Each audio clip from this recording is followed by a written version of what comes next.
guys, we're in the shop doing some practice sled work. Just got a new set of Fox coilovers from Carver. He was doing some tuning on them. We got to set some preload. If you look back here, we actually have two sleds, one brand new one, and we're gonna have two different suspension setups. This is a sled I ran last year, kind of a test mule. And yeah, so we're trying a couple different things, taking notes. I've never rode one of these on ice yet, so it's kind of all new. Lost the keeper already.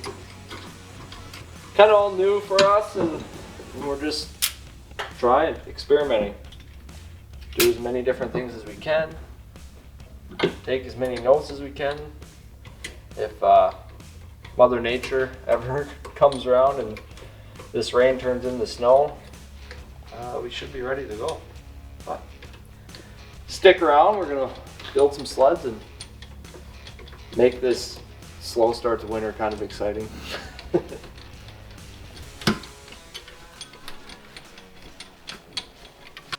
So, kind of an interesting thing about the Catalyst chassis.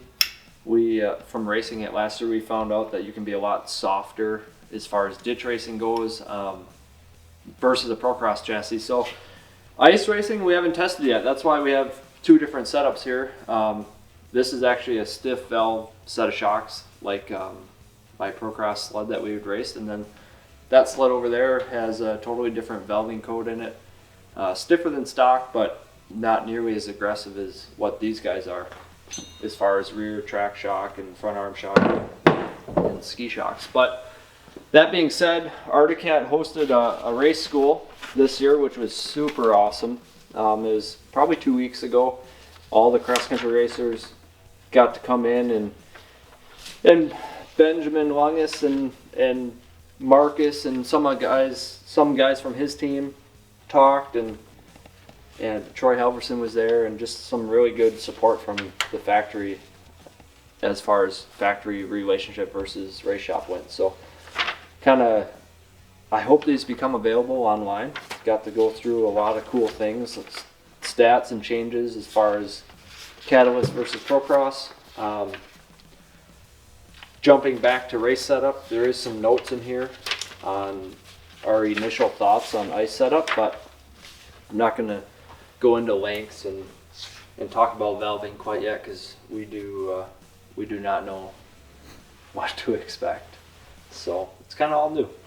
We're learning as much as you guys are learning, but we can jump over to this sled and just talk about what I do from taking one of these out of the crate to myself being comfortable as far as rider position and setup goes. Yeah, so let's dive into this thing. All right, we're gonna start from top, work our way down. So this is a brand new 2024 RXC. Just uncrated it last week and brought it home. We're gonna do some testing with it, but I start right from the top. We get rid of the riser, first of all, and go as short as possible. I'm 6 foot tall, and I like the bars right tight against the post. It feels like you're down on the sled further. You're kind of one with the sled. When your leverage is up here, you just can't hang off the sled and manipulate it like you want. So we start out, we kind of made a custom riser. At the time, Arctic didn't make really short ones, so kind of fabbed up a riser. Change our controls just a little more race friendly, so you don't hit them mid-track and shut the sled off. Handlebars, I get a lot of questions about handlebars, hooks, and the bar ends. These come from Wall Brothers Racing. They're actually labeled as Zach Herfindahl bend bars. I took them a set of handlebars one year, and they made some bars, and then ended up selling them, and they sell a lot of them. So they come pretty long. We trim them up. Our ice bars are bigger hooks than our stock bars, and then Walls sell this end cap also. Curved brake lever, obviously. This one has a stock tether, but we will change it to a more race-inspired tether, like that came on the old sleds or the snowcross sled. Just kind of, this one's pretty big, and in a race setting, you can knock it off pretty easy. Seats. Stock seat, even for me, is too tall. So I have another foam here that I haven't cut yet, but kind of left it out to show you guys. So we'll take it right down, basically down, just so there's still pad there for the seat cover to sit on. And I'll take this section out. Plenty of foam back here to sit on, and then lets your body get down low with that hunk cut out. So kind of a good example. A lot of people ask what we do with seats, but pretty simple. Brakes. Shout out to Hayes. We put on some pretty nice brake products. Race inspired pad, and then stainless rotors right from Hayes. Just the stainless rotors don't warp as fast. We get a day, 2 days out of them versus a heat race with the stock rotors. So yeah, moving forward, the older you get, the bigger the windshield you go. I don't like to get cold anymore. This one, with the hook bars, we do have to trim them down, so this one still has to get cut.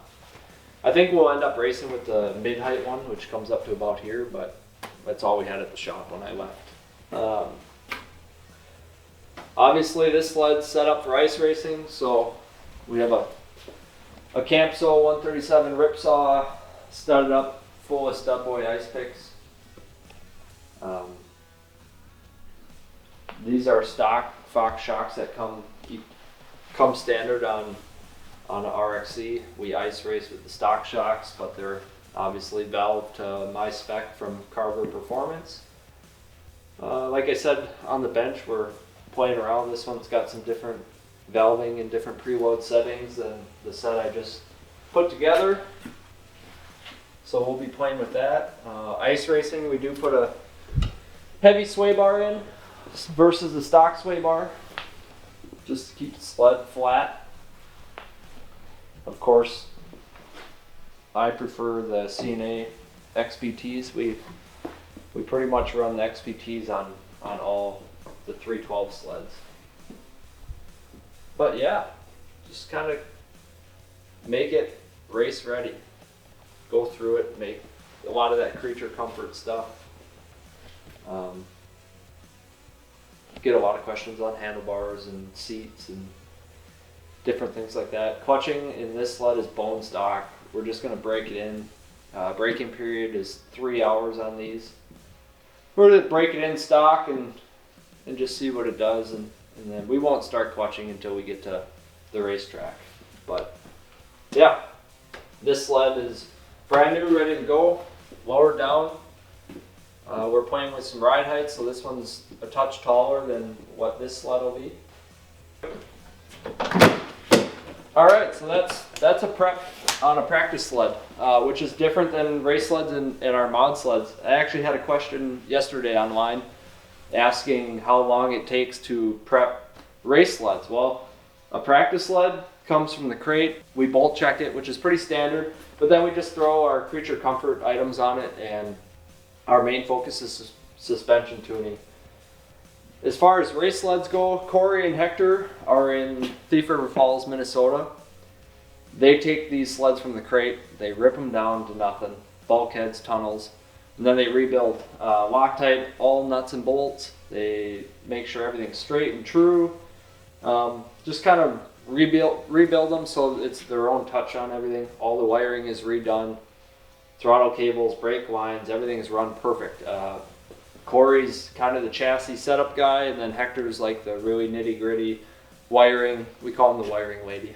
But wiring and routing, cable routing. So mod sleds are a different story.